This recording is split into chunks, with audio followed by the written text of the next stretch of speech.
Hey everyone, it's Ben Hardy here, and in today's video, I'm going to be reviewing a modified Ford Expedition. I think you guys are really going to like this build. Before we get in this video, I want to give a huge shout out and thank you to the Karl Malone Ford here in Park City for giving me some time with this Expedition. This particular one is available for sale, so if you're interested, I'll include a link to the website in the description down below.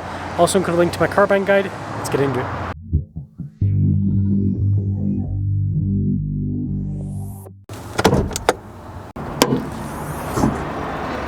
Powering this is a twin-turbo 3.5-liter V6 that goes through a 10-speed automatic transmission. Fuel economy 16 around town and then 22 on the highway with power outputs being 400 horsepower and then 480 pound-feet of torque. Now before we move forward with this review, I do want to mention if you want to see more videos just like this, then I recommend you subscribe because I post content every single day.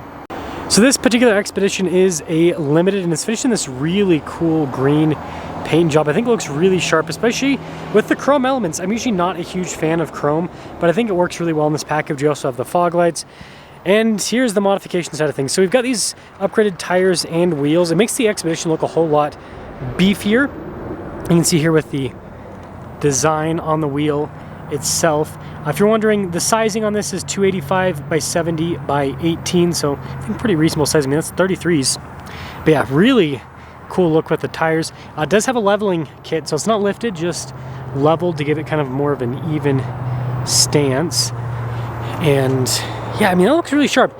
Same setup in the back, and if I actually come here to the side, so you got a little bit of tire poke, which I think is pretty cool. But yeah, look at this.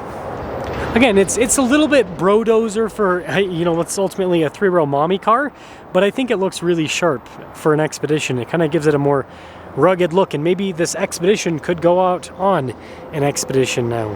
Now, there's something important about this. This particular Expedition is a Max, which means it's like the Suburban style. So you've got tons of storage space here in the rear. We've got the third row as well. That is folded down, but massive cargo area here in the back, which is really nice. But it does obviously give it that kind of like longer extended butt look. It's an Expedition with the butt job, I guess you could say. And then this one has the kind of like cream interior. I think it's really cool looking if you ask me. Quickly pop to the front here so you can see the interior setup. Two-tone there. Got blind spot ring with the mirrors. And I think the contrast with the green and the cream works really well, actually. It's kind of like a classic setup here. Got the big digital gauge cluster, huge infotainment system. With this one, you can see the trailer brake controls integrated as well. You got a 2-speed transfer case with this and full auto, which is nice. Rear locking differential. So again, this Expedition does have the off-road stuff. It's got the off-road chops.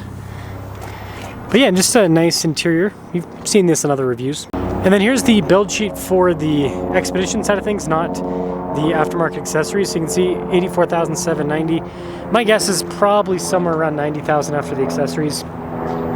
Check out their website for the exact pricing. But yeah, let's take this out, see how it performs, and then I do want to talk about something really important with this, because Ford does make an off-road Expedition, but they don't make an off-road Expedition like this, and I think that's the really important thing to talk about.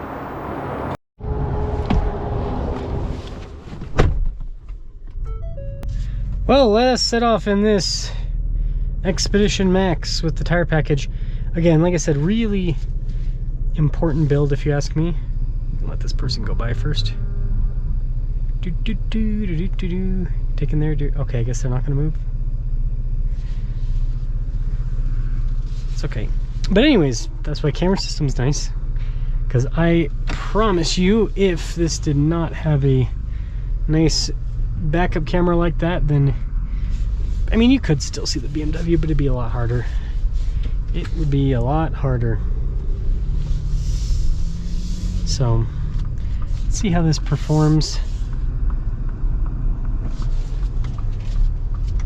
Smooth with the powertrain. Gotta love Ford's 3.5. It's got great power.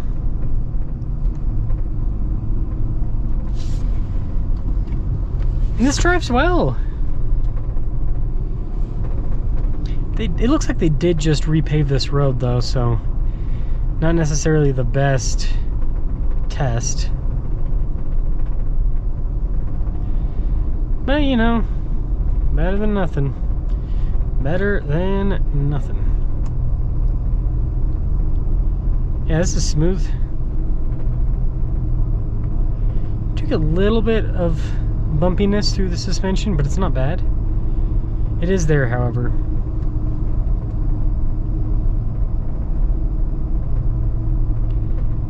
So overall, you don't really concede much from a driving perspective with this. Seems as though it pretty much drives similar to stock. So why is this Expedition so important? Ford does not make a Timberline Max. You can only get the Timberline in the quote-unquote shorty version. Still a big practical vehicle, but it's not the Max, right? Again, like I said, Max is kind of like Suburban. The shorty version is, well, Tahoe size. Yeah, even through those little bumps there, seems like the suspension's pretty good. Let's see what the turning radius is like. Better than I expected. Better than I expected. Yeah, smooth power delivery. I like it. As I was saying, they don't make a Timberline in the extended version, so for people that want the off-road looks or the off-road capability but need the extra space, you can't go to Ford from the factory. You have to get either a Yukon AT4 XL or a Suburban Z71. Jeep with the Grand Wagoneer and the Wagoneer, they don't really offer, because they offer an off-road package, but I think it's only with the short version. So same thing. Now some people might think in the comments, that's stupid. Why would you want off-road package on a long vehicle? Like, you want a short vehicle, the short as possible. And I completely understand that, but something to note is that not everyone has the same needs with off-roading. Some people are just going to go on dirt roads, so they just want tires they don't have to worry about getting punctured. And, you know, if those dirt roads get muddy or something, they want something that's, excuse me, or if it has like a rock in it, something that has a clearance that can handle it. So that's where that long vehicle comes in, because they're not doing rock crawling with it. They're not going to Moab. They're not doing any of that, right? They're just going to a campsite, but they want to be able to get to that campsite and back home in one piece. And, you know, as someone who is married and has got some kiddos, the idea of having something that's way more capable than what you need is so appealing, I can tell you. Like, it really is. Because, you know, for example, I've got that Ineos Grenadier. That thing can do, like, Hell's Revenge, like crazy Moab stuff. And when I take my family out in it, we're not going to be doing any of that. We're going to be going down some dirt trails and everything, but, like, knowing that I've got 3 locking differentials and these off-road tires and good ground clearance and all that kind of stuff, like, peace of mind. Because I know, like, no matter what this little dirt road throws at me, I'm going to be able to make it up. Right? So that's kind of the mentality there. And anyone that's married and has kids and understands. So that's why I think this is really cool.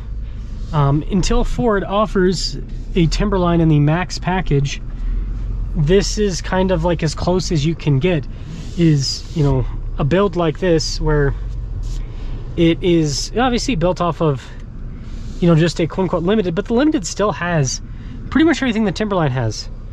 It may not have like the fancy looking front end and all of that, but it's got the 2-speed transfer case, it's got the rear locking differential, it has the basics so that it can do the off-road stuff. But yeah, let me know your thoughts on this build. I think it's pretty cool, and it's conservative, right? The wheels and stuff, they aren't like 24s, you know, 18s. I think they did a good job.